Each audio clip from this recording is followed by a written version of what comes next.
आपकी अदालत रजत शर्मा के साथ।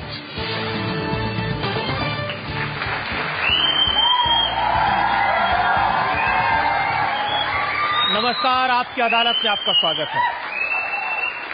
आपकी अदालत में आज पेश करेंगे एक ऐसी शख्सियत को जिसे आपने, देश की जनता ने बहुत प्यार दिया, दुलार दिया, सम्मान दिया, लेकिन कभी कभी वो ऐसी बातें कह देते हैं जिससे लोग नाराज हो जाते हैं, हर्ट हो जाते हैं। आपकी अदालत में पेश करेंगे, प्लीज वेलकम, आपके दिलों की धड़कन, सुपरस्टार आमिर खान।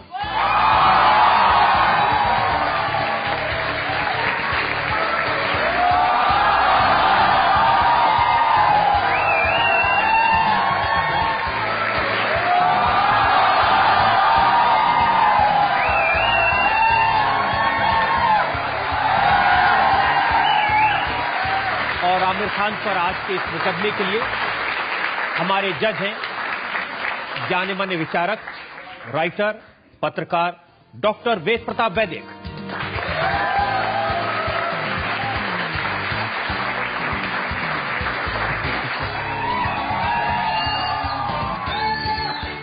और इससे पहले कि आज का मुकदमा शुरू करें, इल्जामात सवालात का सिलसिला शुरू करें, डॉक्टर वेद प्रताप वैदिक की इजाजत चाहेंगे आज की कार्रवाई शुरू करने के लिए। इजाजत है। और इससे पहले कि इल्जाम लगे, सफाई मांगे आमिर खान से, एक नजर आमिर खान के फिल्म करियर पर। तो मुकदमा शुरू होता है। आपकी अदालत में पहला इल्जाम सुपरस्टार आमिर खान पर। आपकी अदालत में सुपरस्टार आमिर खान पर आरोप है कि इनके दोहरे मापदंड हैं। आमिर, कयामत से लेकर आज तक आपकी फिल्में हिट हुई, इतना प्यार लोगों ने आपको दिया, इतना पसंद किया, और आप कह रहे हैं कि आप ये बीवी बच्चों समेत मुल्क छोड़ के चले जाएंगे।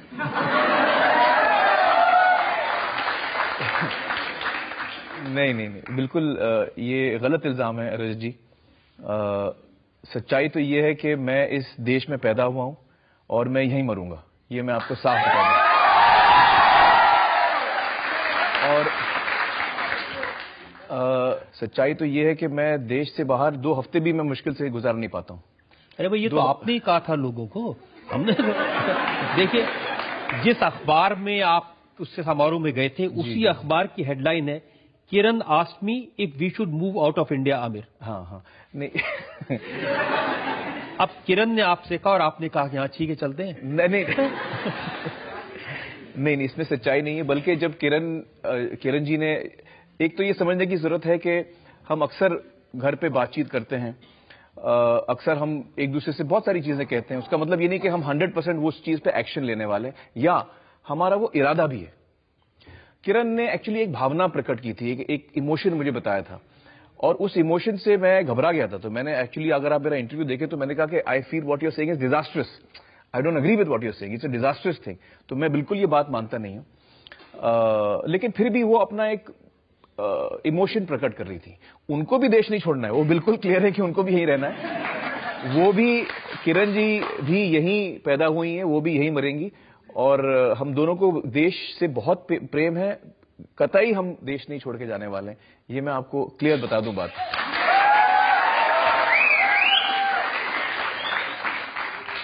आपने जब कहा तो बहुत असर हुआ, फिल्म इंडस्ट्री के बड़े बड़े लोगों ने उस पर कहा। अनुपम खेर ने जैसे कहा कि भाई, जब किरण जी ने ये कहा तो आपको उन्हें बताना चाहिए था कि इस मुल्क ने आपको कितना प्यार दिया, इस मुल्क ने आपको आमिर खान बनाया है।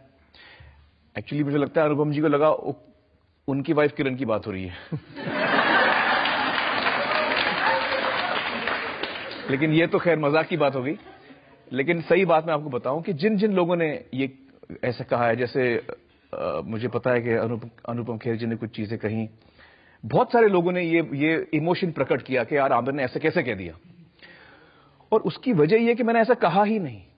अब जब लोगों को मीडिया के जरिए ये बात कही जा रही है कि आमिर खान देश छोड़ना चाह रहा है, तो जाहिर है लोगों को बुरा लगेगा। अगर मुझसे कोई कहे कि भाई ये इंसान जिसको मैं इतना प्यार करता हूं वो कह रहा है कि मुझे देश छोड़ना है, तो मुझे भी बुरा लगेगा। लेकिन जब उसमें सच्चाई नहीं है, रत्ती भर भी सच्चाई नहीं है, तो जाहिर है जब लोगों को गुमराह किया गया है, गलतफहमी पैदा की गई है, मैं किसी को दोष नहीं देना चाहता हूं, लेकिन ये गलतफहमी एक बड़े पैमाने पर पैदा की गई। आपने क्या कहा? आपने कहा कि किरण ने मुझसे कहा मुझे यहां पर बहुत डर लगता है, बच्चों की सिक्योरिटी के लिए डर लगता है, तो मैं ये देश छोड़कर जाना चाहती हूं। नहीं, ऐसे नहीं कहा। मैं ये देश छोड़ के जाना चाहती नहीं कहा। उन्होंने कहा उन्होंने एक इमोशन प्रकट किया कि ये मुझे यहाँ डर लगता है, क्या होगा, क्या कैसे होगा। और बात तो मैं ये बताऊं कि देखिए, जैसे हमारी फिल्म थी रंग दे बसंती, उसमें एक डायलॉग है कि कोई भी देश परफेक्ट नहीं होता, हमें उसको बनाना पड़ता है।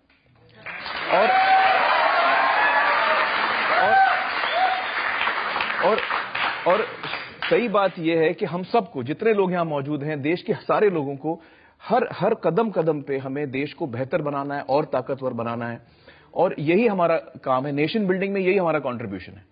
तो ये जो अफवाह फैलाई गई है कि आमिर खान, अच्छा होता भी क्या है कि लोग न्यूज में, माफ कीजिएगा मैं बोल रहा हूं आपको, लेकिन न्यूज वर्ल्ड में लोग धमाका देना चाहते हैं, आमिर खान देश छोड़ रहा है। अच्छा, अब होता क्या है कि 99% लोगों ने मेरा इंटरव्यू देखा भी नहीं है, लेकिन उनको ये बोला जा रहा है कि आमिर खान देश छोड़ना चाहता है। तो चाहे वो अनुपम खेर जी हो, चाहे वो कोई और इंडस्ट्री के लोग हों, उनको बुरा तो लगेगा। उनको पाकिस्तानी राइटर है तारिक फतेह, हाँ, कनाडा में रहते हैं। जी। उन्होंने कहा कि भाई आमिर खान तो ये पता ही नहीं है वो जाएंगे कहां, श्रीलंका जाएंगे कि पाकिस्तान जाएंगे, ईरान जाएंगे, और वहां तो बहुत बुरी हालत है हमारे यहां से। बिल्कुल सही कह रहे हैं वो। मुझे लगता है कि दूसरी बोला,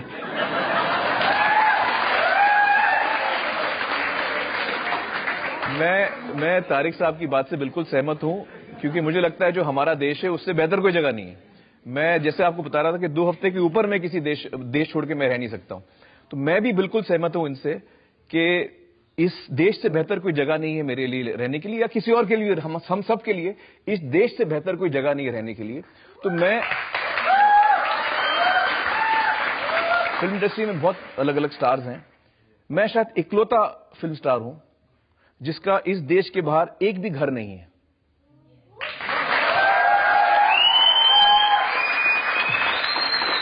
और मैं ये नहीं कहता कि इसमें कोई गलत बात है, लोग अलग अलग देशों में घर लेते हैं, इसमें कोई गलत बात नहीं है, वो कानूनी जो तरीका है उसमें लेते हैं। मैंने सोचा कि आप शाहरुख के बारे में कुछ कहने वाले हैं।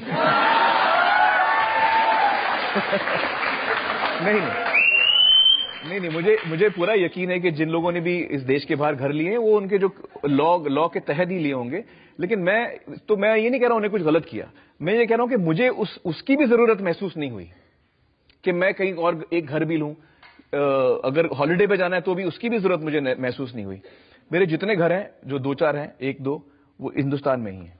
लेकिन आमिर, ये जो इंप्रेशन क्रिएट हुआ, कैसे क्रिएट हुआ वो पूरा, इसका तो अभी आप मुझे जवाब दीजिए। मैं बताता हूं आपको। ये आपका वो पूरा उस अखबार में जो इंटरव्यू छपा है उसको मैंने एनालाइज किया। जी। उसमें 3 बार आपने कहा, एक बार आपने कहा I also feel a sense of insecurity and fear, असुरक्षा और डर की भावना है मेरे मन में। जी। फिर थोड़ी देर बाद आपने कहा कि पिछले 6-8 महीने में सेंस ऑफ डेस्पोडेंसी हैज ग्रोन, पिछले 6-8 महीने में कुछ गड़बड़ हुई है। जी। मोदी जी ने कुछ गड़बड़ कर, नहीं, वो नहीं कहा मैंने। फिर वो नहीं कहा। आखिर में आते रॉन्ग नंबर है, रॉन्ग नंबर। फिर आखिर में आते आपने कहा कि you feel depressed and low. इसकी मैं आपको वजह बताता हूं रजत जी। दरअसल हम अपनी अपनी जिंदगियों में जी रहे हैं, और जो हमारे मन पे किन चीजों का असर होता है, हम टीवी पे न्यूज देखते हैं, हम अखबार पढ़ते हैं, तो जब हम बहुत सारी हिंसा के बारे में हमको न्यूज मिलते रहती है हर जगह, तो एक डर का माहौल पैदा हो जाता है। और सिर्फ मैं ही नहीं, हर इंसान इस डर के माहौल से अफेक्ट होता है। तो मेरी तो एक तो आपसे, आप जितने मीडिया वाले हैं, रिक्वेस्ट ये है कि आप लोग जो बड़ा चढ़ा के जो करते हैं वो न करें तो अच्छा है, क्योंकि एक सेंस ऑफ इनसिक्योरिटी आम इंसान में पैदा हो जाती है, डर पैदा हो जाता है। तो हम तो रिएक्ट करते हैं, आप जो न्यूज पे दिखा रहे हैं, वैसे घर बैठे मुझे तो क्या पता क्या हो रहा है दुनिया में। लेकिन जब मैं टीवी देखता हूं, न्यूज पढ़ता हूं, तो मुझे वो इंप्रेशन बनता है। अब हर जगह मैं देख रहा हूं कि कोई मारपीट हो रही है, ये हो रहा है, वो हो रहा है, तो जाहिर है हर इंसान को डर लगता है। और किरण जी तो एक मां है, मां को तो सबसे ज्यादा डर लगता है अपने बच्चे के लिए। तो यह बात समझने की है कि ये जो माहौल पैदा हुआ तो कहते हैं डर के आगे जीत है।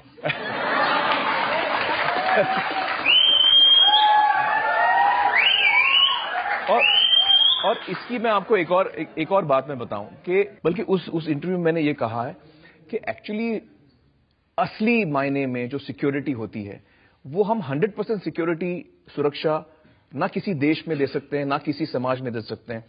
हर जगह कहीं ना कहीं कुछ ना कुछ होगा। ये मुमकिन नहीं है कि हम 100% सिक्योरिटी कहीं को भी दे सकते हैं।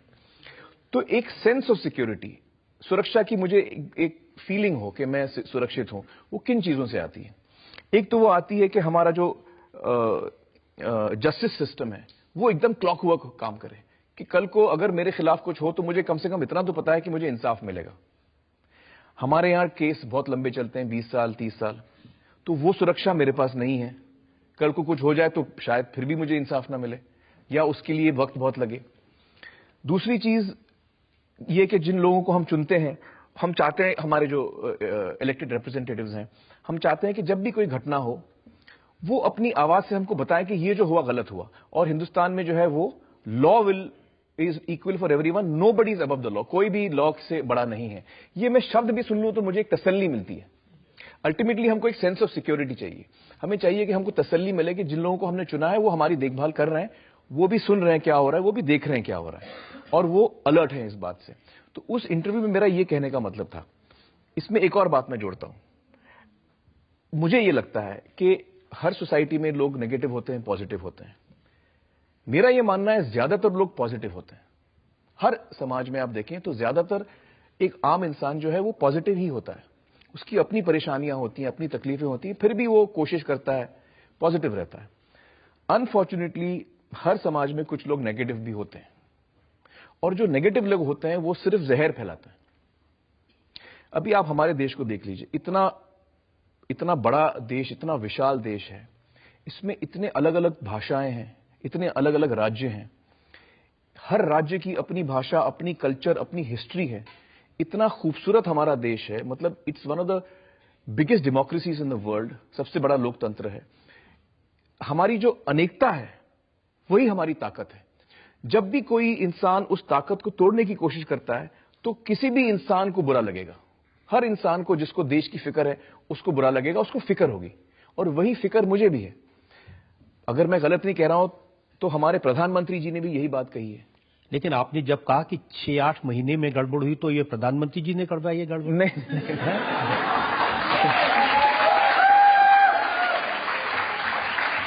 उन्होंने तो ये कहा है सबका साथ और सबका विकास। हर जगह वो जो कहते हैं कि हमें ये नेगेटिव चीजें हटानी चाहिए, हमको बहुत आगे बढ़ना है, हमको बहुत देश के लिए काम करना है, और बड़े बड़े काम हमारे सामने पड़े हैं। हम इन चीजों से हम डाइवर्ट ना हो।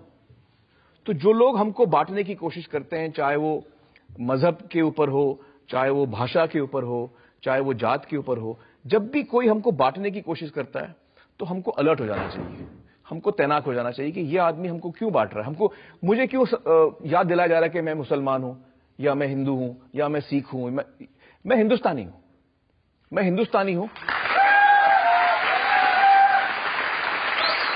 और तो ये जो बात है, इससे हमको बचना है। देखिए, जावेद अख्तर साहब ने कहा कि आमिर खान को तो बिल्कुल तकलीफ नहीं होनी चाहिए। उन्होंने कहा कि आमिर खान ने पीके बनाई, हिंदू देवी देवताओं का मजाक उड़ाया, और हिंदुओं ने आमिर की पीके को बॉक्स ऑफिस पर सुपरहिट बना दिया। देखिए, मैं आपको बताऊं रजत जी, मैं उनकी बात पे ऐसा कहा उन्होंने? नहीं, ये देखिए, मुझे लगता है उनको गलत कोट किया गया। उनका जो एग्जैक्ट सेंटेंस है वो ये है जी कि जिन हिंदुओं के देवी देवताओं का मजाक उड़ाया गया, नहीं, उन्हीं हिंदुओं ने पीके को बॉक्स ऑफिस पर सफल बनाया। उन्होंने कहा आमिर को तो शिकायत होनी ही नहीं चाहिए इस मुल्क से कोई। मुझे तो कोई शिकायत नहीं है, मुझे शिकायत है ही नहीं, और मैं जावेद साहब की बात से सहमत नहीं हूं। मुझे लगता नहीं कि राजू जी जो फिल्म के डायरेक्टर हैं, जो लेखक हैं, या अभिजात जोशी जो इस फिल्म के लेखक हैं पीके के, ना उनके मन में कभी ये बात थी, ना हम जितने एक्टर्स थे उसमें, अनुष्का, मैं, बमन ईरानी, हम जो फिल्म बना रहे थे उसमें किसी भी मजहब का हमने मजाक नहीं उड़ाया, क्योंकि हमारे मन में वाकई हर मजहब के लिए इज्जत है, सचमुच हर मजहब के लिए इज्जत है। देखिए, उस फिल्म में शंकर भगवान को आपने डर के भागते हुए दिखाया, लोगों के बीच में से चलते हुए दिखाया। आप कहने मजाक नहीं उड़ाया? नहीं, मैं आपको बताऊं, सबसे पहले तो ये कि देखिए, शंकर भगवान जी बहुत बड़ी हस्ती हैं, वो ऑलमाइटी हैं, तो हम उनका मजाक उड़ाने वाले कौन होते हैं? सबसे पहले तो यही तो मैं पूछ रहा हूं, आप कौन होते हैं? हम नहीं होते। दूसरा ये कि वो जो इंसान था वो शंकर भगवान थोड़ी था, वो तो एक एक्टर है जो किसी नाटक में शंकर भगवान का रोल कर रहा है। वो तो इंसान है, वो भगवान नहीं है। आप, एक फिल्म आई थी जानी बे दो यारों, आप लोगों ने शायद देखी होगी, कॉमेडी फिल्म है। उसमें वो धृतराष्ट्र जी हैं, क्लाइमैक्स में वो उनका प्ले चल रहा है, उस प्ले में बहुत सारी चीजें हैं जिनका मजाक उड़ाया गया है। तो जब हम सिचुएशन बनाते हैं जिस कैरेक्टर्स का, वो उस पे है। भगवान के बारे में हमने कभी ऐसा ना सोचा है, ना कभी हमने ऐसा किया है, चाहे वो किसी भी मजहब का। देखिए, जावेद साहब ने एक और बात कही, तो मैं उनकी बात से सहमत नहीं हूं। अब उनकी दूसरी बात सुनिए। हाँ, उन्होंने कहा, मुझे वाकई में इस बात को लेकर शक है कि अगर आप किसी इस्लामिक कंट्री में मुस्लिम प्रतीकों को लेकर के इस तरह की फिल्म बनाने की हिम्मत कर सकते हैं। एक्चुअली हम लोग ना मुस्लिम ना हिंदू, मैं उनकी बात से सहमत इसलिए नहीं हूं रजत जी, क्योंकि ना मुस्लिम ना हिंदू ना सिख ना ईसाई किसी भी धर्म के खिलाफ या किसी भी धर्म को नीचा दिखाना ना ये हम चाहते थे, ना हमारी फिल्म में हमने दिखाया है। हमारी फिल्म ने एक ही चीज दिखाई है, जो लोग धर्म का गलत इस्तेमाल करते हैं उनको हमने उनका पर्दाफाश करने की कोशिश की है। ये फिल्म में सिर्फ वही हुआ है। धर्म, चाहे वो हिंदुइज्म हो, क्रिश्चियनिटी हो, इस्लाम हो, सिखिज्म हो, सारे धर्मों की इज्जत करते हैं हम।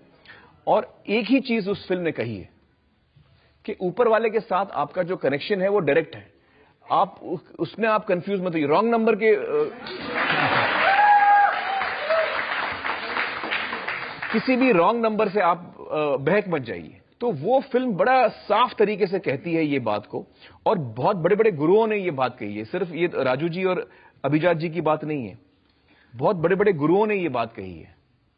तो लेकिन फिल्म इंडस्ट्री इसके बावजूद, चलिए मैं आपको एक और चीज कहता हूं, इसके बावजूद भी मैं कहता हूं कि अगर, क्योंकि हमारा इंटेंशन बिल्कुल नहीं था वो। देखिए, आपको परेश रावल की बात बताओ, तो परेश रावल ने कहा कि पीके ने हिंदुओं के विश्वास को तोड़ा। नहीं, लेकिन इसके बावजूद हिंदू मेजॉरिटी ने नाराजगी नहीं दिखाई और इस फिल्म को सबसे बड़ी हिट बना दिया।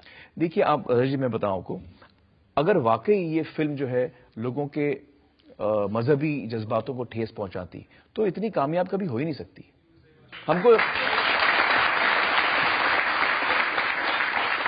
हमने ये, मतलब ये फिल्म हिंदुस्तान के इतिहास की सबसे बड़ी हिट है आज तक। तो जाहिर है लोगों को ये बात नहीं लगी है, क्योंकि अगर मैं किसी के मजहब पे मजाक उड़ाऊं, वो क्यों मेरी फिल्म आके देखेगा? लेकिन कुछ लोग तो दूसरी बात मैं बोलता हूं कि मतलब ये बात, द फैक्ट के ये फिल्म इतनी बड़ी हिट हुई है, ये हमको बताती है कि लोगों को वो बिल्कुल नहीं लगा, लोगों को बिल्कुल समझ में आया कि हम क्या कहना चाह रहे हैं। वो कहते हैं ये बताती है कि लोगों का दिल कितना बड़ा है। नहीं, लोगों का दिल बड़ा है, मैं ये नहीं कहता हूं, लेकिन लोगों का दिल बड़ा मैं ये नहीं कहता हूं, लेकिन एक फिल्म को सुपरहिट होना मतलब आप जो बात कह रहे हैं वो आपको पसंद आई है।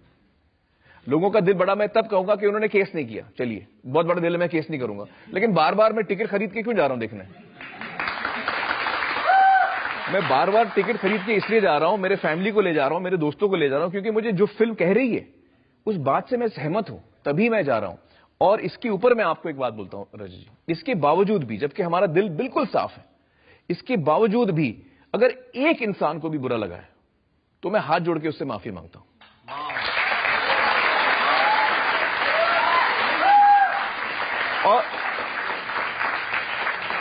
और ये सिर्फ मेरे जज्बात नहीं है, ये राजू जी की भी जज्बात हैं, जो खुद लेखक हैं इस फिल्म के, या राजू, राइटर का नाम क्या? अभिजात और राजू जी के भी जज्बात ऐसे ही हैं, क्योंकि वो भी बड़े नेक लोग हैं और उनके मन में कभी ये नहीं था कि हम किसी को हर्ट करें। तो लिहाजा मैं कहता हूं, अगर एक इंसान को भी बुरा लगा है तो मैं हाथ जोड़ के माफी मांगता हूं। ये बहुत अच्छी बात आपने कही। लेकिन तो भी इस इल्जाम से आप नहीं बचते कि आप कहते कुछ हैं करते कुछ हैं। अक्षय कुमार ने कहा कि इस मुल्क में बहुत उतार चढ़ाव आते रहते हैं, किसी मुल्क में आते रहते हैं, अच्छी बातें भी होती हैं, उनकी बात नहीं की। आपने तो डर की बात की, आपने तो घबराहट की बात की। अच्छी बातें भी कर लीजिए कभी। अच्छी बातें भी मैं करता हूं रजत जी, ऐसी बात नहीं है।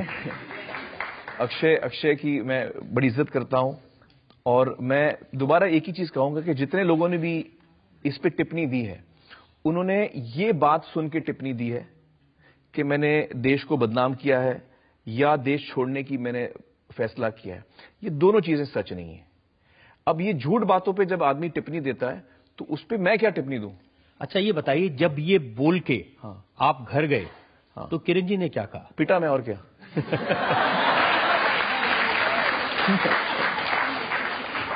किरण जी तो कहती है अब आपके सामने तो कुछ बात ही नहीं कर सकते, अब जो आप घर पे बात करते हो आप बाहर कर देते हैं। तो वो रोज मुझे सुनना पड़ता है उनसे। अच्छा, बोलती है तुम्हारे वजह से मुझे लोग क्यों गालियां दे रहे हैं भाई? तो ये चक्कर हो गया। ये बड़ा इश्यू इसलिए बन गया कि जो दूसरे पॉलिटिकल लोग हैं, राहुल गांधी ने, सीताराम येचुरी ने, नीतीश कुमार ने, ऐसे सारे लोगों ने ये कहा कि ये आमिर खान बिल्कुल ठीक कह रहा है, ये मोदी ने जरूर गड़बड़ की है। अभी चक्कर ये है कि देखिए, पॉलिटिक्स से तो एक तो मैं बहुत दूर रहता हूं, और मैं इतना समझता भी नहीं पॉलिटिक्स को, मैं अगर सच बताऊं आपको तो अब पॉलिटिशियंस किस वजह से क्या कहते हैं, क्यों कहते हैं, उनका मतलब क्या होता है, वो मेरे समझ के तो बाहर है। तो उनकी वजह होगी जो उन्होंने कहा होगा। मेरा मतलब बिल्कुल साफ था। मेरा मतलब यही था कि हम एक ऐसे समाज में, मेरी ये दुआ है, मेरी ये प्रार्थना है कि हम एक ऐसे समाज में रहें जहां लोगों के मन में अच्छाई पले, लोग जो हैं उनके अंदर नेगेटिविटी। मैंने अभी हाल ही में एक कविता पढ़ी, उसके बारे में मैं बताना चाहूंगा आपको। वो कविता का नाम है पसायदान। मराठी में वो कविता है, और संत ज्ञानेश्वर 13वीं सेंचुरी के पोएट रहे हैं, और उन्होंने गीता पर कमेंट्री लिखी थी जिसका नाम था ज्ञानेश्वरी। और वो बड़ी तफसील, मतलब काफी बड़ी कमेंट्री है गीता पर, और वो पहली कमेंट्री थी मराठी में, ताकि वो चाहते थे कि महाराष्ट्रियन लोग जो मराठी बोलते हैं वो गीता को समझें, पढ़ पाएं, उसका आनंद लें। तो उन्होंने ये कमेंट्री लिखी थी ज्ञानेश्वरी में, और ज्ञानेश्वरी के आखिर में उन्होंने एक प्रार्थना लिखी, पोएम लिखी, जिसका नाम है पसायदान। और पसायदान एक प्रार्थना है जिसमें वो ऊपर वाले से कहते हैं कि अगर आपको मेरी मेहनत अच्छी लगी और आप मुझसे खुश हैं तो आप मुझे ये दान दीजिए, ये प्रसाद दीजिए, पसायदान। और वो क्या मांगते हैं? अपने लिए उन्होंने एक चीज भी नहीं मांगी, उन्होंने खुद के लिए एक भी चीज नहीं मांगी। उन्होंने सारी चीजें मांगी हैं यूनिवर्स के लिए, कायनात के लिए, हर जीवित चीज के लिए, ना सिर्फ इंसानों के लिए, इंसान, जानवर, हर जीवित चीज के लिए उन्होंने मांगा है। और उन्होंने यहां तक कहा है कि जो लोग मेरे खिलाफ हैं, जो मेरे दुश्मन हैं, जो बुरे लोग हैं, ऊपर वाले को कहते हैं बुरे लोगों को मत हटाइए, उनमें से सिर्फ बुराई हटा दीजिए। तो उनके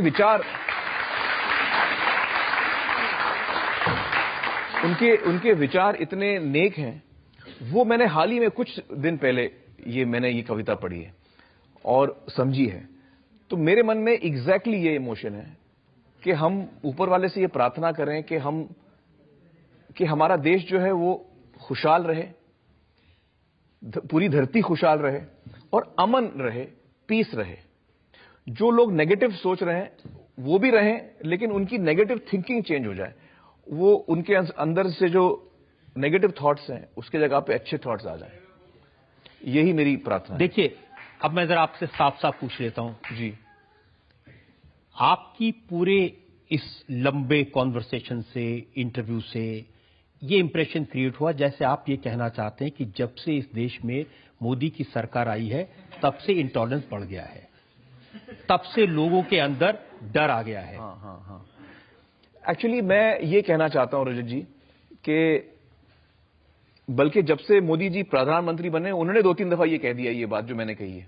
हम लोग कोई अलग नहीं कह रहे हैं, वो भी ये कह रहे हैं कि नेगेटिव चीजें नहीं होनी चाहिए, हमको एक रहना चाहिए, हमको एक बन के आगे बढ़ना है, नेशन बिल्डिंग में एक साथ हमको कंट्रीब्यूट करना है।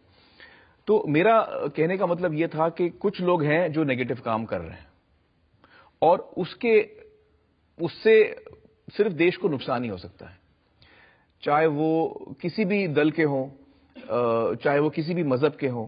और हम देखते हैं कि हर मजहब में हम ऐसे लोग पाते हैं जो गलत काम करते हैं, जो आतंक फैलाते हैं, जो तकलीफ देते हैं, जो देश को तोड़ने की बात करते हैं। वो हर मजहब में, मेरा ये मानना है, हर मजहब में ऐसे लोग हैं। कम है लेकिन है। तो उनको कौन ठीक करेगा? वो मोदी जी ठीक करेंगे, और कौन ठीक करेगा?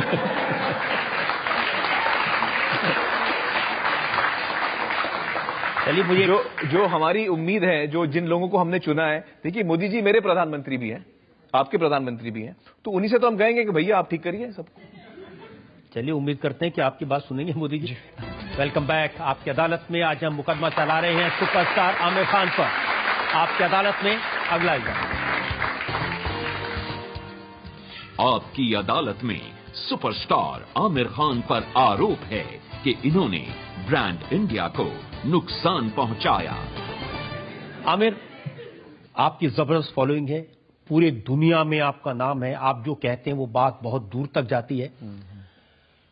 ऐसे लोग जिन पर जिम्मेदारी है इंडिया में बिजनेस को प्रमोट करने की, ट्रेड को प्रमोट करने की, अमिताभ कांत, उन्होंने कहा कि आमिर खान ने अपने बयानों से ब्रांड आइडेंटिटी को, इंडिया की ब्रांड आइडेंटिटी को डैमेज किया है। जी, देखिए, एक तो मैं फिर एक चीज आपको याद दिलाऊं कि जो चीजें मेरे बारे में रिपोर्ट की गई वो गलत रिपोर्ट की गई। चलिए, ये तो हो गया ना। नहीं, लेकिन उसमें एक चीज समझना जरूरी है, क्योंकि दो चीजें बोली गई हर जगह। एक तो आमिर देश छोड़ के जाना चाहते हैं, और दूसरा इन्होंने इंडिया को इंटॉलरेंट कहा। ये हर जगह फैलाया गया कि देश इंटॉलरेंट है। आमिर खान कह रहा है देश इंटॉलरेंट है। इसमें कोई सच्चाई नहीं है, बिल्कुल सच्चाई। आप मेरा इंटरव्यू देख लीजिए। मैंने कहा there is a sense of depression, sense of despondency, because there is a feeling of insecurity and a feeling of intolerance growing. Feeling of intolerance growing and country is intolerant is two totally different things.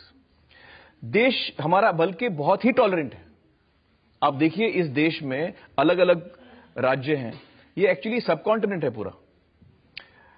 इसमें हर अलग भाषाओं के साथ, अलग मजहबों के साथ, अलग अलग विविध लोगों के साथ हम फिर भी एक साथ हम हंसी खुशी रहते हैं। इसका मतलब क्या हुआ? इसका मतलब यह हुआ कि हम टॉलरेंट हैं। मैं आपको उदाहरण अपनी फैमिली की देता हूं। मिनी इंडिया है हमारी फैमिली। मेरी शादी हुई है किरण जी के साथ, वो हिंदू हैं। मेरी पहली शादी हुई थी रीना जी के साथ, वो हिंदू हैं। हमारे बच्चे, जो अभी 3 बच्चे हैं, वो आधे हिंदू हैं, आधे मुसलमान हैं। मेरी जो 2 बहनें, एक बड़ी बहन है, एक छोटी बहन है, दोनों की शादी हिंदुओं से हुई है, उनके पति दोनों हिंदू हैं। जो मेरे चचेरे भाई हैं मंसूर, उनकी शादी हुई है क्रिश्चियन के साथ। तो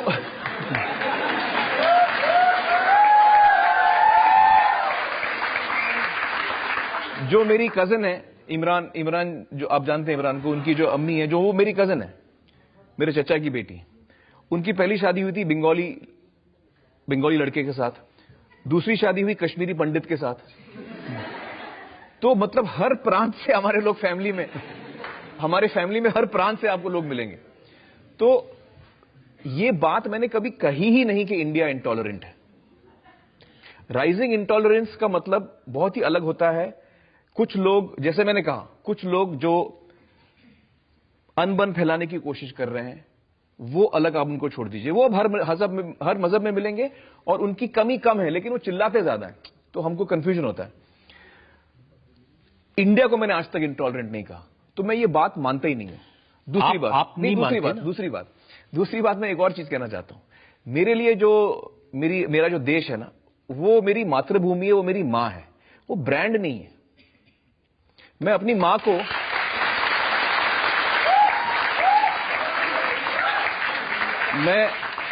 मैं अपनी मां को किसी एंगल से ब्रांड मान ही नहीं सकता। वो मेरी मां है, वो ब्रांड नहीं है मेरे नजर में। उनके नजर में ब्रांड होगा, मेरे नजर में ब्रांड नहीं है।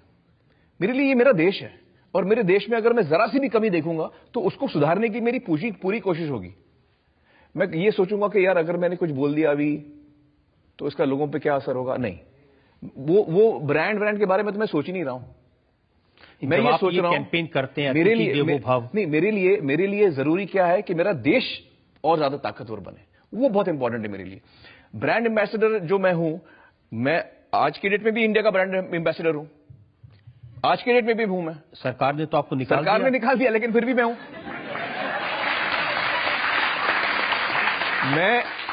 मैं अपने देश के लिए हर वक्त सोचता हूं, हर वक्त काम करता हूं, हर वक्त सोचता हूं, हर वक्त काम करता हूं।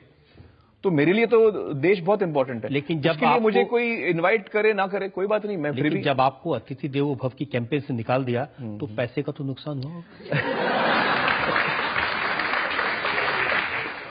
नहीं रजत जी, आपको गलतफहमी हुई है। मैंने एक नया पैसा नहीं लिया उस कैंपेन के लिए, और 10 साल तक मैं ब्रांड एम्बेसडर रहा अतिथि देवो भव में।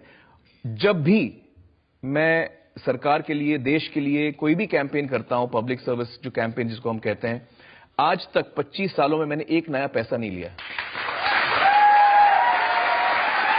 तो चाहे वो अतिथि देव भवो का कैंपेन हो जो 10 साल तक मैंने किया, या कुपोषण का जो कैंपेन मैंने किया, या जो भी कैंपेन मैंने किया है, उस सारे कैंपेन्स में एक नया पैसा नहीं लिया मैंने। चलिए, सरकारी और ना मैं आगे कभी लूंगा। लेकिन ये जो परसेप्शन बना, इससे और भी जो कॉन्ट्रैक्ट्स आपके पास थे ऐड के, वो कम हो गए। अब स्नैपडील ने कॉन्ट्रैक्ट खत्म कर दिया। एक्चुअली मैं आपको बताऊं, मैं बहुत कम एड्स करता हूं। सच्चाई तो ये है, मैं बहुत कम एड्स करता हूं। स्नैपडील का जो मेरा कॉन्ट्रैक्ट था वो 1 साल का था, वो पूरा हो गया। कई मेरे कॉन्ट्रैक्ट्स होते हैं जो कभी 2 साल के होते हैं, 3 साल के, कभी 1 साल के, तो वो अपने पीरियड में खत्म हो जाते हैं। अब देखिए खबर क्या छपी। उसके लिए ये कहना कि स्नैपडील, आमिर अकेले खान हैं जिनके पास ऐड नहीं, बाकी दोनों के पास बहुत सारी हैं। रजत जी, मैं आपको बताऊं कि बाकी एक्टरों के कंपैरिजन में उनके पास बहुत कुछ है जो मेरे पास नहीं है। मैं ये बात तो मैं मान लेता हूं, क्योंकि मैं एक तो 2 साल में एक फिल्म करता हूं, इश्तिहार मैं बहुत कम करता हूं, मैं कहीं शोज पे नहीं जाता, मैं अलग जिंदगी जीता हूं थोड़ी। तो बहुत सारी चीजें हैं इनके पास जो मेरे पास नहीं है, वो बात तो सच है। लेकिन आपके पास भी जितनी हिट्स हैं वो बाकी के पास नहीं है।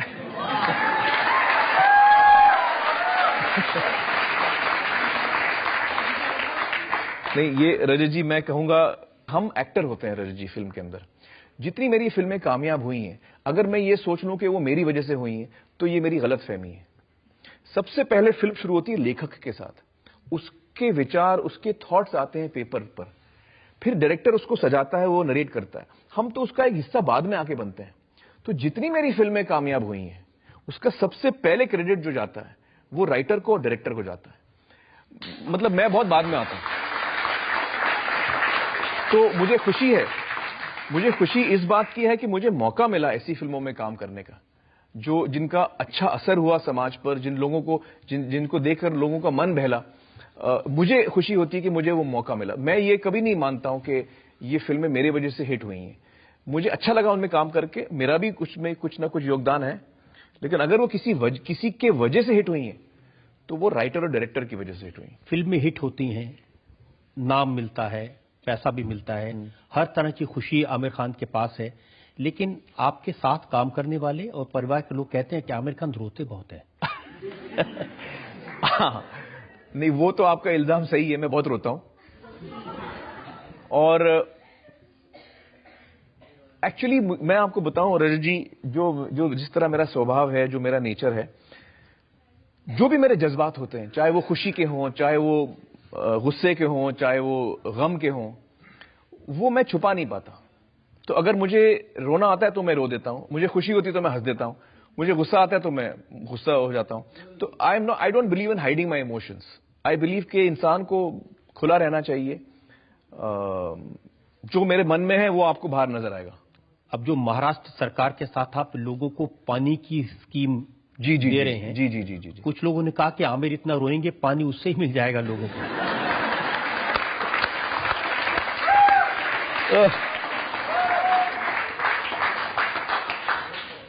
काश अगर ऐसा सच होता तो मैं फौरन रोना शुरू करता।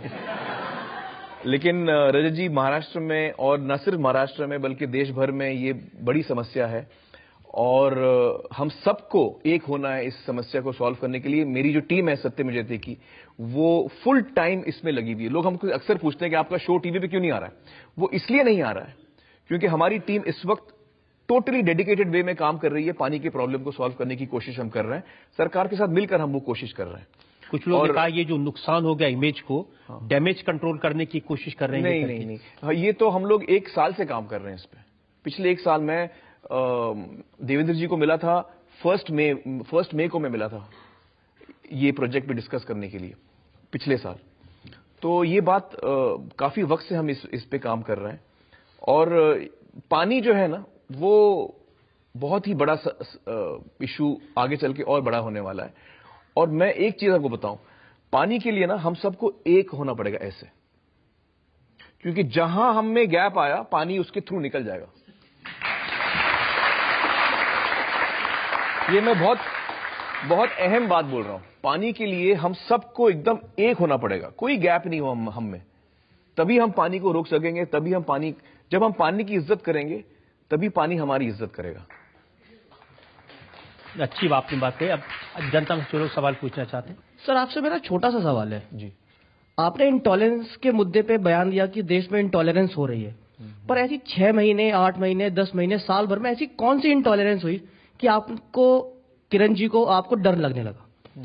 देखिए, आप पेपर हर रोज उठा लीजिए, हर रोज किसी भी दिन आप पेपर उठा लीजिए, न्यूज पे देख लीजिए, आप देखेंगे कुछ जल रहा है, कुछ मारपीट हो रही है, कुछ ने किसको मार दिया, कुछ हो रहा है, कहीं पे बॉम्ब ब्लास्ट हो रहा है, कहीं पे आतंकवादी हैं जो उन्होंने आईसिस के लोग, हम सुनते हैं कि वो अभी इंडिया में घुस आए हैं, उनके सेल्स बने हैं यहाँ पे, वो स्लीपर सेल्स में लोगों को, यंगस्टर्स को ब्रेन वॉश कर रहे हैं।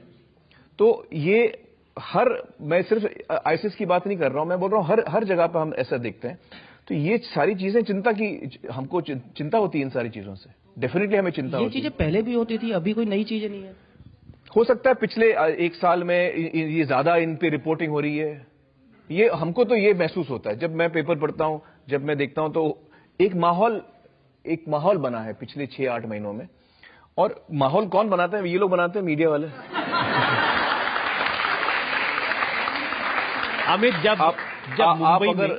जब मुंबई में 26/11 हुआ था, जी, तब डर नहीं लगा? बहुत डर लगा था। आपने कुछ नहीं कहा था? नहीं, बहुत डर लगा था। डर क्या, मैं एकदम डिप्रेशन में चला गया था। इतना मुझे सिवियर डिप्रेशन हुआ था कि करीबन 1-2 महीने तक मैं उस डिप्रेशन से बाहर नहीं निकल पाया था। बहुत ही बड़ा सदमा मुझे पहुंचा था। और ना सिर्फ मैं, मुझे लगता है मुंबई में जितने लोग रहने वाले थे, या देश भर में शायद, हो सकता है क्योंकि हम मुंबई में रहते हैं हम पर ज्यादा असर हुआ होगा, लेकिन बहुत ही डिप्रेस हो गया था मैं। जो ये पूछ रहे हैं उनकी बात का सब्सटेंस ये है, हाँ, जैसे 26/11 हुआ था, जी, ये कोई नई बात नहीं है ना कि 6-8 महीने में कुछ घटनाएं हो रही हों। घटनाएं हमेशा होती रही हैं, घटनाओं की रिपोर्टिंग भी उसी तरह से होती रही है। जी। उसी तरह की चीजें अखबार में छपती, उसी तरह की चीजें टीवी पर आती रही। अब अचानक क्या हो गया? नहीं मैं एक्चुअली, मुझे ये एक फीलिंग है जो मैं आपको बता रहा हूं। I could be wrong in my feeling, you absolutely right. इससे पहले कश्मीरी पंडितों को जब भगाया गया, बिल्कुल सही, आप बिल्कुल सही। वो कह रहे हैं कि जब कश्मीरी पंडितों को निकाला उनके घरों से, तब आपका दिल नहीं रोया? बहुत छोटा था। और ये नहीं, मेरा दिल आज तक रोता है उनके लिए, मैं आपको बताऊं रजत जी। एक ये दादरी की घटना हुई, उसके बाद आपने ऐसा बयान दिया? नहीं, मैं दादरी की घटना की बात ही नहीं कर रहा हूं एक्चुअली। मैं आपको बता रहा हूं, अभी आपने कश्मीरी पंडितों की बात की, मैं आपको कहना चाहूंगा कि ये बहुत ही शर्मनाक बात है, बहुत ही शर्मनाक बात है कि हमारे देश में हम सब के रहते हुए कुछ लोग हैं जिनको अपने घरों से निकाला गया है। ये बहुत ही शर्मनाक बात है। और सबसे ज्यादा शर्म की बात यह है उन लोगों के लिए जो वहां रहते हैं, वो उनका ये फर्ज बनता है कि वो अपने कश्मीरी पंडित भाई को अपने घर में लाके रखें, बोलें कि हम आपको सिक्योर करेंगे। कश्मीर की सरकार का, कश्मीर के लोगों का सबसे पहला फर्ज यह बनता है। बिल्कुल, मैं आपसे बिल्कुल सहमत हूं इस बात पे। देश में चाहे कोई भी जगह हो, कोई भी प्रांत हो, हर हिंदुस्तानी, वो मेरे लिए ना वो मुस्लिम है, ना वो हिंदू है, ना वो सिख है, ना वो ईसाई है, अगर कोई हिंदुस्तानी मरता है तो वो हिंदुस्तानी मरा है। वो मुसलमान हो, वो हिंदू हो, उससे मैं नहीं उसमें मैं बिल्कुल फर्क नहीं देख रहा हूं। वो एक हिंदुस्तानी मरा है। एंड एज इंडियंस हमको लगना चाहिए कि यार ये ठीक नहीं हुआ है, एक हिंदुस्तानी मरा है, आज एक हिंदुस्तानी पे हमला हुआ है। तो मैं तो बिल्कुल भेद नहीं रखता हूं, बल्कि मैं डरता हूं उन लोगों से जो भेद रखते हैं और जो कहते हैं कि आमिर खान पाकिस्तान चला जा। मैं ट्विटर पे पढ़ता हूं आमिर खान पाकिस्तान चला जा। भाई वो लोग इतनी दफा पाकिस्तान का नाम लेते हैं आपको इतना इंटरेस्ट है, आप चले जाइए भाई।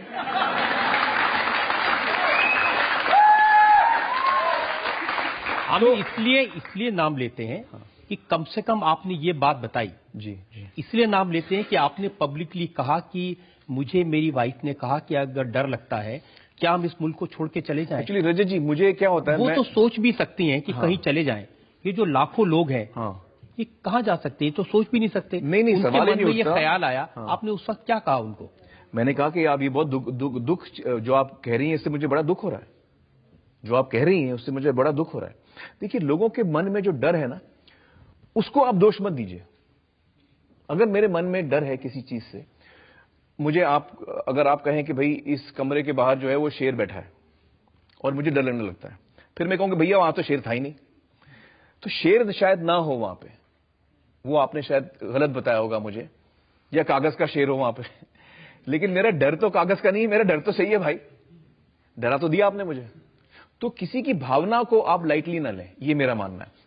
किसी की भी भावना जो है, आपकी ये फीलिंग है, जैसे आपने कहा कि किसी को शायद बुरा लगा होगा पी के देख के, हमारी फीलिंग नहीं थी कि हम कुछ गलत कर रहे हैं या हमें किसी को चोट पहुंचाना है। लेकिन मैं इस चीज की इज्जत करता हूं। हो सकता है आपको बुरा लगा हो, फिर भी मैं आपसे माफी मांगता हूं, क्योंकि मुझे लगा है कि आपकी भावना की इज्जत मैं करता हूं। चाहे मैंने वो किया होगा, नहीं किया होगा, वो गलत बात है। मैंने गलत काम किया, सही काम किया, आपको ठेस पहुंची, उससे मुझे बुरा लगा। ऐसे करोड़ों लोग हैं जो उस मुल्क को प्यार करते हैं, जो आपको प्यार करते हैं। मैं भी तो मुल्क को प्यार करता हूं और मैं भी करोड़ों लोगों को प्यार करता हूं। जिन लोगों को आप प्यार करते हैं, जो लोग आपको प्यार करते हैं, उनमें ऐसे लाखों लोग हैं जिनकी भावनाएं इस बात से हर्ट हुई कि आपने घर में इस बात की चर्चा भी हुई कि आमिर खान बाहर चला जाएगा, तो जिन लोगों को दुख हुआ इस बात से, उनको मैं सबसे पहले तो ये कहना चाहता हूं कि आप प्लीज, हाथ जोड़ के मैं कहता हूं कि आप किसी की बातों में ना आए, जो अफवाहें उड़ रही हैं उनकी बातों में ना आए।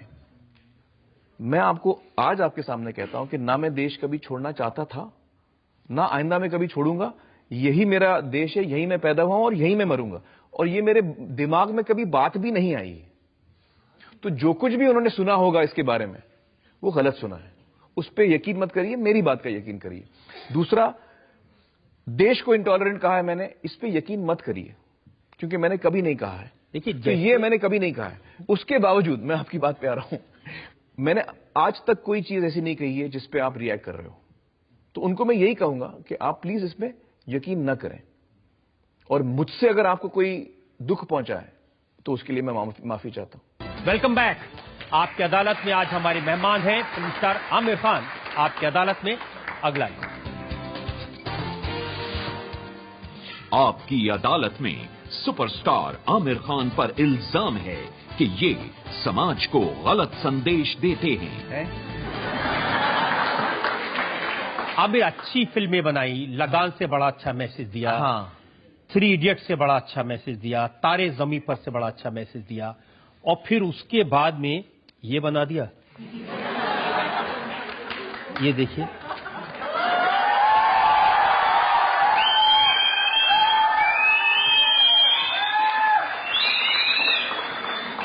अच्छी भली फिल्म बनाई थी, क्या जरूरत थी इसकी? रजत जी, मैं आपको बताऊं, एक तो आपका मतलब ये कि मैं कपड़े नहीं पहना हूं इसलिए ना? हाँ। कितनी तालियां पड़ी देखिए। एक्चुअली रजत जी, मैं आपको बताऊं, ऊपर वाला जो हमको बना के भेजता है ना, वो कभी कपड़े पहना के हमको नहीं भेजता।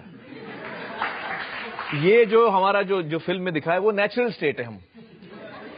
और रेडियो भी तो नहीं भेजता।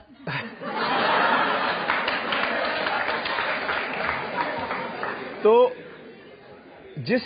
जैसे जब बच्चा पैदा होता है तो वो बिना कपड़े के पैदा होता है।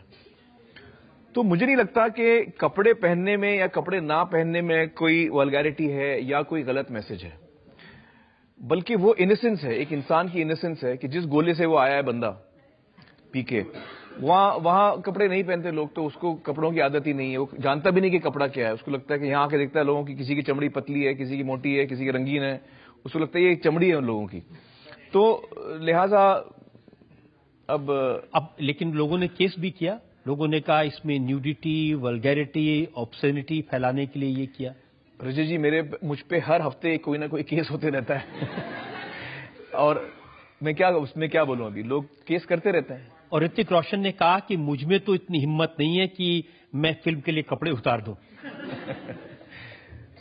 खैर, मैं बताऊं, मुझे जब मैंने स्क्रिप्ट सुनी थी तो मुझे भी लगा था कि मैं शायद पता नहीं ये सीन कैसे करूंगा, लेकिन जब मैं इस किरदार में एकदम घुस गया रजत जी, तो आप यकीन मानिए कि मुझे बिल्कुल ऑड नहीं लगा, क्योंकि जब हाँ बिल्कुल नहीं पहना था मैंने नहीं, क्योंकि आप जब आप एक्चुअली ये हमारे मन में ये सारी बातें, ऊपर वाले ने तो हमको ऐसे ही बनाया है, इंसान ने ये सब कपड़े वपड़े हमने बनाए डिजाइन करके, ये सब सारी चीजें तो ऊपर वाले ने तो हमको ऐसे ही भेजा है। जैसे वो फिल्म के अंदर डायलॉग है कि कौवे को देखा कभी टाई पहने हुए, तो जब टाई पहनेगा तो अजीब लगेगा, तो लिहाजा हम तो ये हमारी नेचुरल फॉर्म है, इसमें शर्म नहीं होनी चाहिए, इसमें क्या शर्म है। लेकिन जब आपने कहा कि सनी लियोनी के साथ काम करने में मुझे कोई ऑब्जेक्शन नहीं है,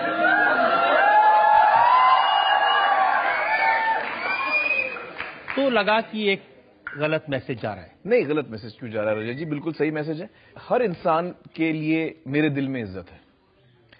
वो इंसान का अतीत क्या है, उसके क्या विचार हैं, उसके मन में क्या था, उसकी क्या मजबूरियां हैं, उस पे मैं जजमेंट क्यों पास करूं? मैं कौन हूं? क्या जरूरत थी आगे बढ़ के ट्वीट करने की? और फिर उन्होंने भी आपको नहीं, उसकी वजह, उसकी बहुत खास वजह है, क्योंकि मैंने एक उनका इंटरव्यू देखा, बल्कि मेरे साथ कोई लेडी काम कर रही थी, उन्होंने मुझे वो इंटरव्यू दिखाया कि ये सनी लियोन जी का इंटरव्यू आया, जिसमें जो इंसान था, इंटरव्यूअर थे, वो उनसे सवाल पूछ रहे थे, वो बड़े बदतमीजी से बात कर रहे थे, बहुत ही बदतमीजी से बात कर रहे थे। किसी भी इंसान से ऐसे बदतमीजी से बात नहीं करना चाहिए, ऐसे मुझे लगा। और उससे खास पूछा गया कि आप तो ऐसी हैं कि आमिर खान तो आपके साथ कभी काम ही नहीं करेंगे। तो सनी जी ने कहा कि नहीं करेंगे शायद, लेकिन मैं तो उनकी फैन हूं, मैं हमेशा काम करना चाहूंगी। तो उन्होंने कहा नहीं, लेकिन आमिर खान तो नहीं करेंगे आपके साथ काम। तो उन्होंने कहा नहीं करेंगे शायद। तो मुझे बड़ा बुरा लगा रजत जी ये सुन के कि एक आदमी किसी को इंसल्ट कर रहा है, और वो तो मैंने फौरन ट्वीट किया कि नहीं, मैं बिल्कुल काम करूंगा आपसे, आप क्यों उसकी बातों में आ रही हैं।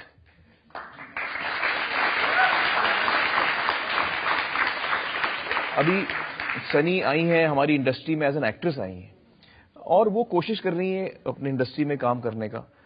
हम बजाय इसके हम उनकी मदद करें, हम उनको अगर इंसल्ट करेंगे तो ठीक नहीं। इंसल्ट नहीं, वो तो इंसल्ट ही कर रहा था मेरे साथ। हाँ, जो मैंने देखा इंटरव्यू। नहीं, इंसल्ट तो नहीं करना चाहिए किसी को, सवाल हाँ, मैं उसमें आपसे सहमत हूं। हाँ, लेकिन आपको भी जरूरत से ज्यादा आगे बढ़ के जब आप उसको लेजिटिमेसी देते हैं, हाँ, तो एक मैसेज गलत जाता है। ये बड़े पेचीदे मामले हैं, इसमें इसका कोई एक जवाब मेरे लिए तो देना मुश्किल है, मेरे लिए तो देना मुश्किल है।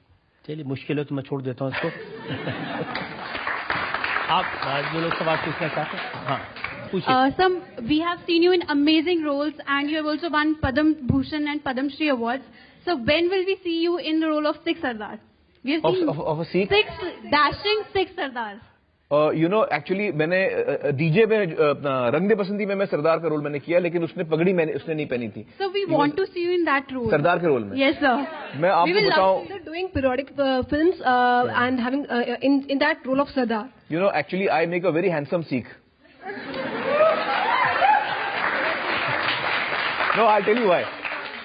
एक तो मुझे सरदार जो लोग जो होते हैं बड़े हैंडसम लगते हैं, लेकिन उसके अलावा मैं आपको बताऊं, जो मैंने पहला एक्टिंग मैंने अपनी लाइफ में की थी, वो एक गुजराती प्ले था, उसका नाम था केसर बीना। और मुझे एक्चुअली गुजराती आती नहीं थी उस वक्त, तो गुजराती मुझे जो एक एक्टर था, वो 4 दिन पहले शो से उसने कहा कि मैं उसका कुछ पर्सनल प्रॉब्लम था, उसने प्ले से हट गया वो। तो मुझे बोला गया कि 4 दिन है, आप लाइन सीखो। तब तक मैं बैकस्टेज करता था, तो हमको चांस मिलता कि यार आपको आज चांस मिला एक्टिंग का। तो मुझे जो पहला चांस मिला वो गुजराती प्ले में था, जिस भाषा को मैं जानता नहीं था। 4 दिन थे, विपुल शाह जो भी डायरेक्टर हैं, उन्होंने मुझे हेल्प किया कि लाइन सीखने में, वो भी प्ले में थे। और उसमें प्ले गुजराती में था, लेकिन मेरा किरदार था सीख का। आई वाज प्लेइंग अ सरदार। तो हमारी बाकायदा दाढ़ी लगती थी और पगड़ी बनती थी, तो जो भी मुझे देखता था वो बोलता था कि यार ये आप क्या हैंडसम सरदार लग रहे हो यार। तो मुझे वो बात आज याद आई, और मैं जरूर रोल करना चाहूंगा। of a Sikh, of a Sardar, definitely I would love to do that. आपकी मूवी आ रही है Dangal, and you are playing a character of pehlwan, right? और हम एक सलमान सर हैं, उनकी एक मूवी आ रही है सुल्तान, जी, उसमें वो पहलवान का कैरेक्टर प्ले कर रहे हैं। जी। तो सर आपके अकॉर्डिंगली, मतलब दोनों पहलवानों की मूवी आ रही है, तो आपके अकॉर्डिंगली हम कौन से पहलवान की मूवी पहले देखने जाएं? क्योंकि सर हम दोनों पहलवान के बहुत बड़े फैन हैं। एक्चुअली मैं बताऊं, देखिए इत्तेफाक की बात है कि उनकी मूवी पहले आ रही है, सुल्तान जो है वो पहले रिलीज होने वाली है, और तो जाहिर है हम पहले सलमान की फिल्म देखेंगे, और मैं भी आपकी तरह मैं भी उनका बहुत बड़ा फैन हूं, तो मुझे भी इंतजार है। तो मैं भी जरूर उनकी फिल्म देखना चाहूंगा, और मुझे यकीन है उन्होंने बड़ा अच्छा काम किया। लोग पूछ रहे हैं कि सलमान खान और आमिर खान में बड़ा पहलवान कौन है? एक्चुअली मैं आपको बताऊं कि ये फिल्म से, देखिए हिंदुस्तान में जो कुश्ती का जो एक रिवाज है वो बहुत पुराना रिवाज है हिंदुस्तान में, तो ये फिल्म में सबसे बड़ा जो पहलवान है वो कुश्ती है,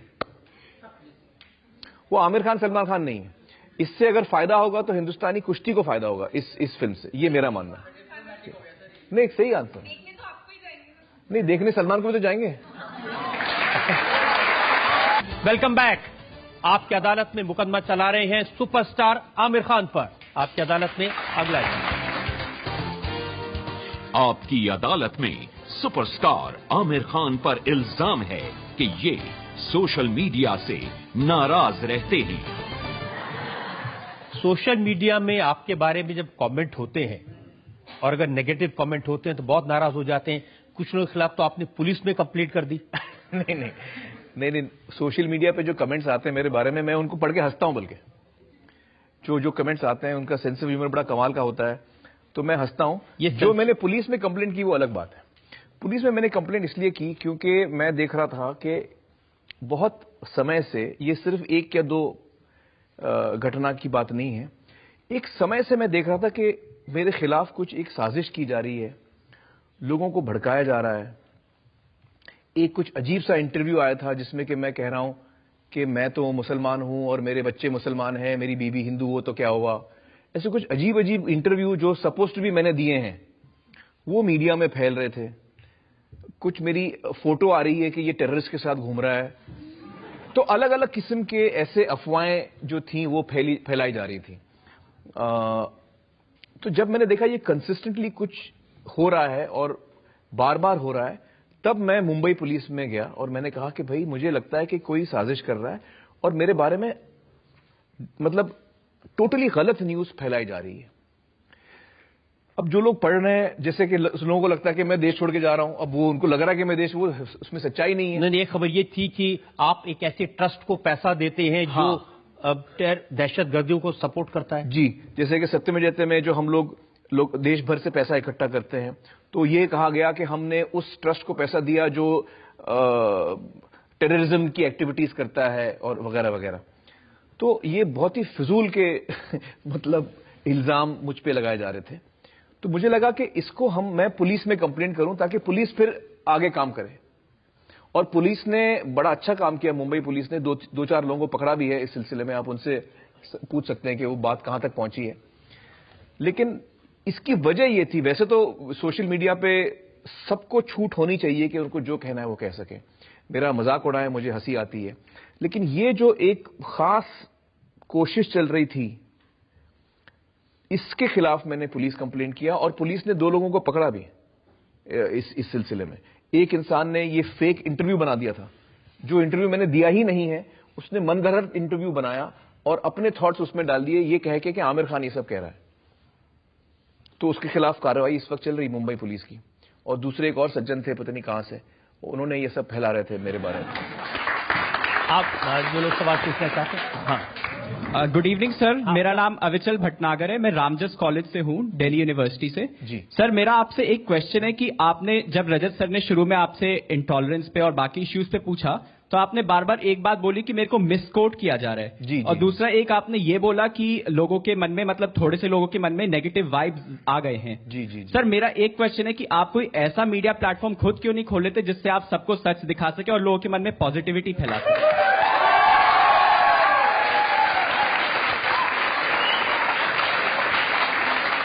मीडिया हाउस खोलना, जैसे न्यूज चैनल रजत जी चलाते हैं, ये अपने आप में एक पूरा एक काम है। तो अगर मैं वो करूं तो फिर मैं फिल्में नहीं कर पाऊंगा। और मुझे लगता है कि फिल्मों के जरिए जो मेरा काम है, जो मुझे खुशी भी देता है, उसके जरिए मैं बहुत सारी पॉजिटिव चीजें फैला सकता हूं। और वही मैं कोशिश भी करता हूं। जो फिल्म मैं अभी कर रहा हूं उसका नाम है दंगल। उसमें आपको खुशी होगी जान के कि the film is basically about women's empowerment, मतलब भारत की बेटियों के ऊपर वो फिल्म है, अगर मैं सही तरह से कहूं तो मैं कोशिश करता हूं अपनी फिल्मों के जरिए अच्छाई फैलाने की, अच्छे विचार फैलाने की। सर, मेरा आपसे पर्सनल क्वेश्चन है कि आप जो भी आप मूवीज बनाते हैं, सब में आप एक आपकी एक यूनिक पर्सनैलिटी और अच्छे से उभरते हैं। उसी में से एक अच्छी मूवी थी फना, जिसमें आपने एक ब्लाइंड गर्ल्स के साथ आपको रोमांस करने का मौका मिला। और सर, उसमें एक सीन था कि काजोल जी को आप मतलब उनको मतलब दिखता नहीं था, तो मतलब आपने अपने आप को दर्शाने के लिए हाथ से टच करवाया। सर, मेरा पर्सनल क्वेश्चन है कि रियल लाइफ में अगर आपके सामने कोई विजुअली इम्पेयर्ड गर्ल आ जाए तो क्या आप ऐसा करेंगे? क्योंकि सर, मैं खुद एक विजुअली इम्पेयर्ड गर्ल हूँ। जी। देखिए, फना में तो बाकायदा मैंने काजल जी के साथ रोमांस किया है, तो वो तो नहीं करूंगा मैं। सर, उसकी बात नहीं। लेकिन एक्सपीरियंस बताइए सर, एक्सपीरियंस। लेकिन मैं जरूर, अगर आप मुझे मेरा चेहरा छूना चाहें तो आप आके छू सकती हैं प्लीज।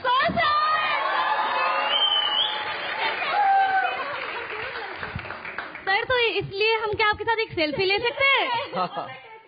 ठीक है, आइए उनको बुला लीजिए। आज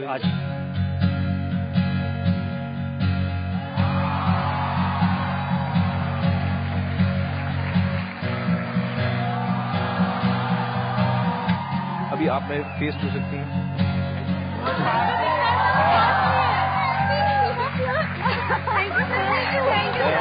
आप भी छू सकते हैं मेरा फेस।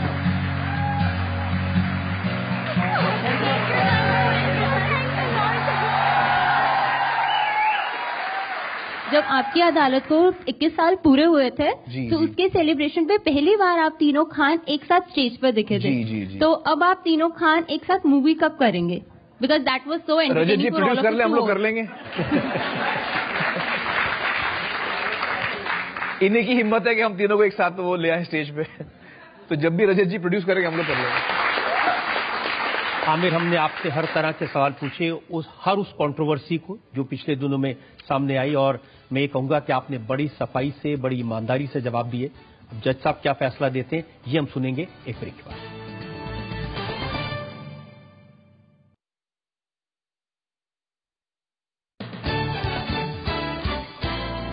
Welcome back. आपकी अदालत में आज हमने मुकदमा चलाया सुपरस्टार आमिर खान पर।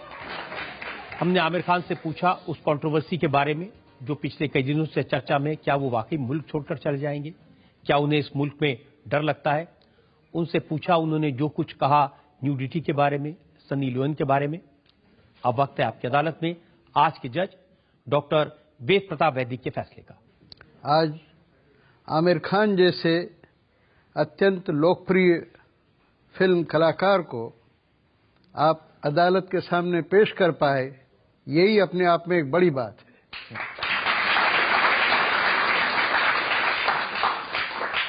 इस अदालत में मैं देश के कई नामी गिरामी नेताओं, विद्वानों और बहुत बड़े, एक से एक बड़े से बड़े वकीलों की बहस भी सुन चुका हूं, लेकिन आज की बहस आज तक हुई सारी बहसों में अनुपम है।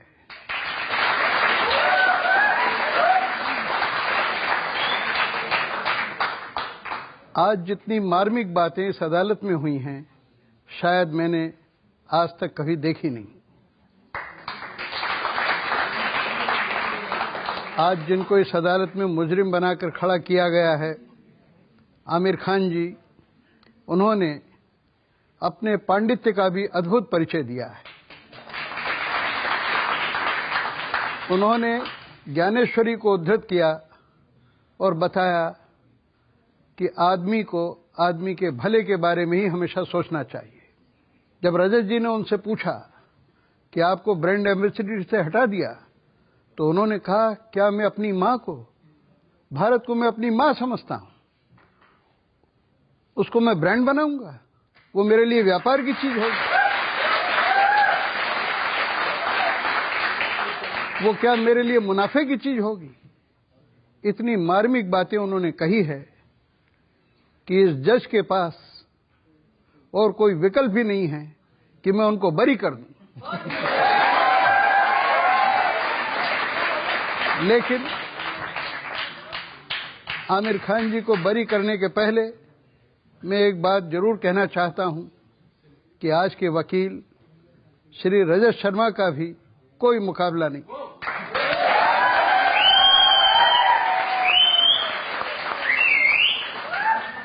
उन्होंने आज के मुजरिम, जो अभी 2-4 मिनट पहले तक मुजरिम के कटघरे में ही थे और हम लोग मुजरिम मान के चल रहे थे, उनको फंसाने के लिए क्या क्या तरकीबें नहीं की, क्या क्या सवाल उन्होंने नहीं पूछे। लोग कहते हैं कि टेढ़ी उंगली से घी निकलता है, उन्होंने उल्टी उंगली से भी निकालने का कोशिश।